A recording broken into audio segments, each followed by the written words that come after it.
கட்டுநாயக்க பண்டாரநாயக்க சர்வதேச விமான நிலையத்தில் எல்ஓஎல்சி தங்கக்கடன் குவிக் டாப் அப் தங்கக்கடன் டிஜிட்டல் ஆகிறது.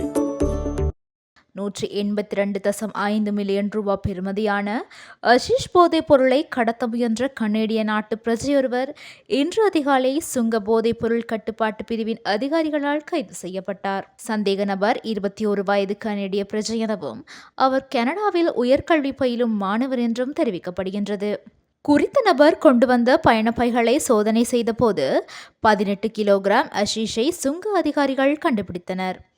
இவை 6 பெரிய பொலித்தீன் பொதிகளுக்குள் மறைத்து வைக்கப்பட்டிருந்த 72 சிறிய பொட்டலங்களில் அடைக்கப்பட்டிருந்ததாக தெரிவிக்கப்படுகின்றது. கைது செய்யப்பட்ட கனேடிய நாட்டு பிரஜை மேலதிக விசாரணைகளுக்காக விமான நிலைய போலீஸ் போதைப்பொருள் தடுப்பு பணியக அதிகாரிகளிடம் ஒப்படைக்கப்பட்டுள்ளார். மேலும் அவரிடமிருந்து கைப்பற்றப்பட்ட அஷிஷ் போதைப் பொருளும் போதைப்பொருள் தடுப்பு பணியக அதிகாரிகளிடம் ஒப்படைக்கப்பட்டுள்ளது.